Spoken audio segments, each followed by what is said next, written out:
Hey, we gotta talk about something, because I always get a lot of emails asking similar questions. One big one that I kind of worry about is someone will say lose their job. And once they lose their job, they'll turn to the markets for a solution. So I get an email saying, hey, AK, can I check out your systems because I just lost my job and I'm trying to make some extra money. I'm trying to make the money to cover for that job. And as soon as I hear that, I'm like, oh man. First of all, sorry you lost your job. That's horrible. And then second of all, slow down. Like, be really careful, because it's in that vulnerable state that all the internet marketers are going to take advantage of you, because you're in a bad position. You know, you're in a drawdown maybe in your life. I mean, it's not that bad of a position. Don't feel too bad. But at that point, all this copy and all these things these marketers say, like, oh, you're going to escape that 9 to 5. You can work from anywhere. You're going to be rich in a week. That stuff where normally it might not have appealed as much, or you could fight against it thinking, okay, that's not rational. All that stuff becomes a lot more seductive. It's like when you just got out of jail, you know, and any female or male is just looking scrumptious. Not that I've been to jail, but I have seen The Wire, so, you know.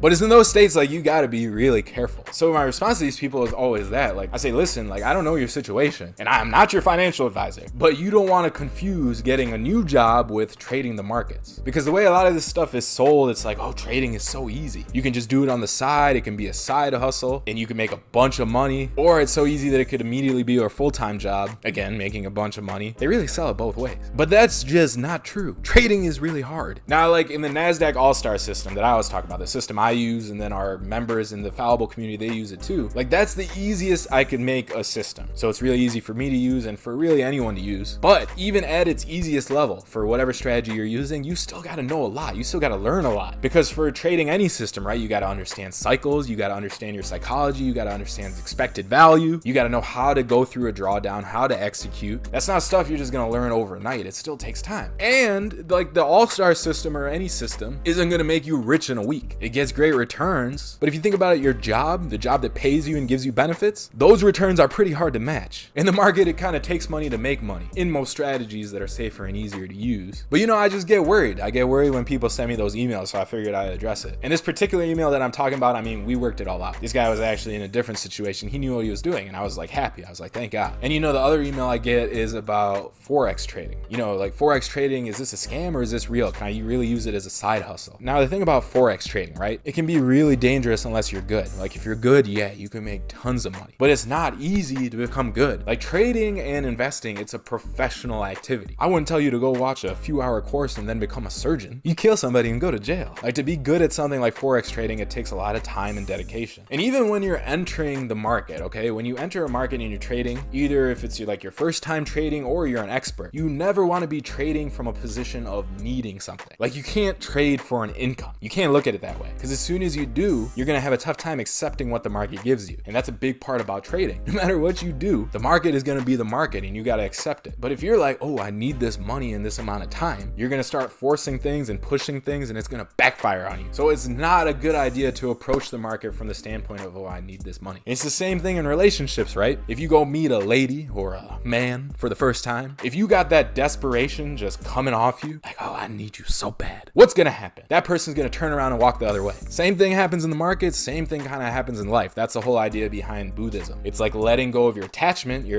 to needing something like money or the affection of someone at the bar. Letting go of that is actually going to help you in the long term achieve it, because grasping onto it and holding on to that attachment, that's what pushes it away. Now, that's like a trippy concept for me. Like, I'm still trying to figure it out, especially for most of us being type A personalities. You know, we see something and we go out and get it done. You know, we got the job we achieved in school, and that was all attachment. So it's a little hard to understand, but it's a process you work on. But moral of the story is, if you're in a bad position in your life, be careful when it comes to the markets, because you always want to be trading from a position of, yeah, I have this capital, I could lose it, but it's no problem. It's not going to affect my day-to-day life. Don't be trading with your rent money. But okay, I just had to get that off my chest. Smash like if you agree. Comment down below with something of some story that relates to this video. Sorry, that's a terrible question. Comment down below if that's happened to you. I mean, that's happened to me before. I was trying to escape something by doing something else, which is the wrong way to approach that something else. And I'm talking about markets, gyms, gym, jobs, happens in a lot of places. If you got a good example, share it down below. Let's help each other out. But if you're still feeling some type of way or you find yourself in this situation, this FOMO trading guide could help because it talks about how to avoid FOMO, but the same tricks can be used to control your emotions in general. So if you haven't already, go to the link that I'm going to put up above and down below in the comments and description, throw in your email and I will send you the guide for free. And if you haven't already, make sure you subscribe to this channel and hit that notification bell so you get an email notification the next time we release a video, which is going to be tomorrow and then the next day and the day after that, because we release videos 7 days a week about all sorts of stuff. Honestly, a lot of the comments that you put down below, I start making videos out of that. We're a group. We're a nice little group. We have fun. We do. So subscribe and I will see you in the next video. And in the meantime, stay fallible out there.